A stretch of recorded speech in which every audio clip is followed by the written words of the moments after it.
इस लिखा हुआ है 3 कंटेनर जिनकी क्षमताएं 1:2:3 में है तथा दूध और पानी का अनुपात क्रमशः 2:3, 3:7, 1:4 में है।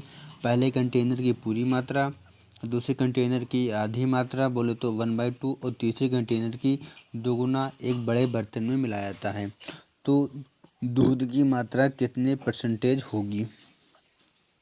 कहने का मतलब देखिए ये है कि 3 बर्तन जिसमें क्षमता मतलब कैपेसिटी बोले तो उसमें पानी आने की क्षमता कितना 1, 2, 3 है ना। अब इसमें देखिए दूध पानी का कितना 2:3, इसमें देखिए दूध पर 3:7, इसमें 1:4 है। और अगर हम देखिए केवल पहले कंटेनर से क्या करेंगे पूरी मात्रा, तो ये देखिए पूरी मात्रा लिख दिया, ठीक है। और दूसरे कंटेनर से आधी मात्रा बोले तो 1/2, तो 2 का अगर 1/2 करेंगे कितना आएगा 1 आएगा। और तीसरे कंटेनर की दोगुना मात्रा, यहाँ पे 3 था, दोगुना क्या होगा 6 होगा। अब आप देखिए ऊपर तो मिल्क ले लेंगे या आप पानी ले लें और पानी में टोटल रख देंगे 2/5, 3/7, 3 10, 1/5 और टोटल हमको कितना हो जाएगा। टोटल देखिए अगर हम जोड़ लें तो कितना होगा आप बताइए। 8 यहाँ पे बोल रहा है, तो देखिए टोटल कहाँ से आएगा 6, 7, 8 गुणे m अनुपात t। हमको मिल्क अनुपात दूध का अनुपात हमको निकालना है कि बताओ दूध की मात्रा कितने परसेंटेज होगी। तो हमने मान लिया m अनुपात t। अब यहाँ पे देखिए हम एलसीएम ले लेंगे 10 है ना, तो यहाँ पे हल कर लेंगे क्योंकि हम तीनों बर्तन में मिला रहे थे इसलिए हम पे बीच हमने प्लस लगा दिया। अब यहाँ से हमको देखिए m और t की वैल्यू आ जाएगी, कितना आएगा 19 गुणे 10/8, 19/80। अब किसी भी चीज़ जिसे हमको भिन्न में लिखा है 19/80, हमको अगर परसेंटेज में निकालना है कि कितना परसेंट मात्रा होगा, है ना। हमको यहाँ पे दिया था कि हमको निकालना था मिल्क का परसेंटेज, तो यहाँ पे गुणा कर दिया, यहाँ छोड़ दिया हमने इसको, ये दिखा गया, गुणे हमने 100 कर दिया, बस 95/4। ये देखिए 37 पॉइंट हमारा 5 आंसर हमारा आ गया। देखिए क्या लिखा हुआ है 3 कक्षाएँ ABC जिनके छात्रों का औसत अंक कितना है 65, 75, 85 है। यदि ए और बी के औसत अंक 72 अंक हों, क्या बोल रहा है ए और बी के औसत अंक कितना हो, यदि ए और बी के औसत अंक 72 अंक हो और बी और सी के औसत अंक 78 अंक हो, तो बताओ ए बी सी के कुल औसत अंक क्या होंगे, है ना। तो यहाँ पे देखिए 3 छात्र हैं जिनका औसत अंक कितना है 65, 75, 85 है। यदि ए और बी का औसत अंक बोले तो कुल जो है 72 है और बी और सी का कुल कितना 78 है ना। तो हमको निकालना है कि ए बी सी के कुल औसत अंक क्या होगा। तो देखिए ए बी सी का लिख दिया हमने और इनके औसत अंक कितना था 65, 75, 85 दिया था। बोला ए और बी का औसत अंक बोले तो 72, तो ये देखिए ए बी का कुल कितना 72 है और बी और सी का औसत कितना 78 है ना। तुमने यहाँ देखिए लिख दिया 78। अब यहाँ से अगर माइनस कर लें तो कितना आ जाएगा 72, ये यहाँ हमारा 7 आ गया और ये देखो दोनों अंतर सेम ही होगा तभी ये लग पाएगा वरना ये नहीं लग पाता, है ना। अब देखिए माइनस कर यहाँ पे देखिए ये भी इतना 7 आ रहा है, इसको भी यहाँ पे 7 आ रहा है। अब देखिए कक्षा संख्याओं का अनुपात देखिए हमने यहाँ पे लिख दिया है और संख्या लिखी यहाँ पे लिख दिया है। अब हम ऐसी वैल्यू लेंगे जो मतलब हर तरफ से मतलब 20 भी हो, है ना, इसमें भी आए इसमें भी आ जाएगा। अब 75 वैल्यू लेंगे तो देखिए ये इससे कम है और ये इससे ज़्यादा है, बीच में लिमिट लिया जाता है हमेशा। हमको निकालना कुल औसत अंक क्या होगा, हमने देख कुल वैल्यू अंक हमने 20 से 75 मान लिया। अब यहाँ से जहाँ जहाँ कितना होगा -10 होगा, यहाँ पे कितना 3 था तो इसलिए मल्टीप्लाई करते -30 आ गया। यहाँ कितना होगा +10 होगा, यहाँ पे 3 था 2 10 30 हो गया। अगर हम 30 जोड़ेंगे और 30 घटाएंगे तो क्या पूरा टोटल ओवरऑल क्या इफेक्ट कोई नहीं पड़ेगा, मीन 0 होगा। तो यहाँ पे देखिए हमने 0 इसलिए जोड़ा है ना, इसीलिए जोड़ा कि मतलब कोई फ़र्क नहीं पड़ा, इसलिए हमारा एक कुल बता ए बी सी का औसत हमारा 75 ही होगा। अब यहाँ ने क्या बोला है एक व्यक्ति की देखिए औसत चाल दिया है 80 किलोमीटर प्रति घंटा, बोले तो 1 घंटे में 80 किलोमीटर, है ना। ये देखिए यहाँ पे लिखा औसत चाल की एक व्यक्ति की औसत चाल 80 किलोमीटर, ये मतलब 1 घंटे में 80 किलोमीटर। अगर यहाँ पे लिखा हुआ तो देखिए आप समझ लीजिए 80/3 किलोमीटर प्रति घंटा मीन्स 3 घंटे में 80 किलोमीटर दूर जाते हैं, कहने का मतलब ये है ना। तो औसत चाल दिया हुआ है, यदि वह दूरी का देखिए 75% हिस्सा 2/3 समय में तय करता है और तो शेष हिस्सा x की चाल से चलता है ना। x शेष कितना होगा 25% हो जाएगा और देखिए शेष दूरी को 1 किलोमीटर प्रति घंटे के चाल से तय करता है। तो अगर 2/3 समय यहाँ टोटल 3 है, यहाँ पे कितना बचा है 1/3। तो हमको देखिए क्या निकालना है, तो हमको बताओ x का मान क्या होगा, x का मान क्या होगा।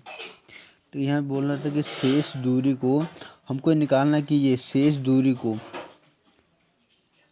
x किलोमीटर प्रति घंटे की चाल से तय करता है। तो बताओ इसका मान क्या होगा, है ना। यहाँ पे बोल रहा है शेष दूरी को x किलोमीटर प्रति घंटे चाल चलता है।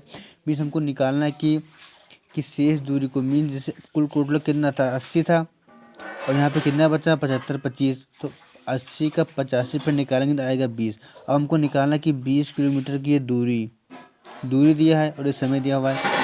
हमको निकालना कि किस चाल से इसको 20 किलोमीटर की दूरी तय करेगा। ठीक है, हमको चाल निकालना है। तो चाल बटे क्या होता है, दूरी बटे समय। दूरी कितना था 20 बटे समय कितना दिया है, देखिए समय का देखिए अगर 1/3। देखिए यहाँ पे हमने क्या कर दिया, यहाँ पे देखिए घंटे में दिया था टोटल, देखिए 1 घंटा दिया था ना, कि 1 घंटे में 80 किलोमीटर।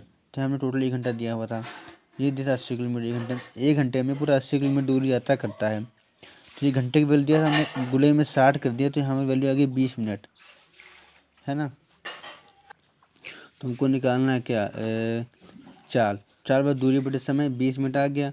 अब मिनट में हमको निकालना किलोमीटर प्रति घंटे में, इसलिए हमने 60 से भाग दिया क्योंकि घंटे में निकालना था। अब इसको हल कर लेंगे तो 20 गुणे 60 बटे 20 हमारा आ जाएगा 60 किलोमीटर प्रति घंटा।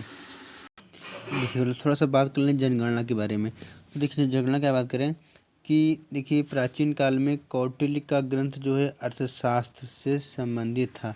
देखिए प्राचीन काल में कौटिल्य का ग्रंथ अर्थशास्त्र बोले तो राजनीति और प्रशासन का एक मिक्सचर है कि अर्थशास्त्र है ना। यहाँ पे बोला देखिए 15 नवंबर 2022 तक कितनी बिलियन थी, तो 8 बिलियन थी।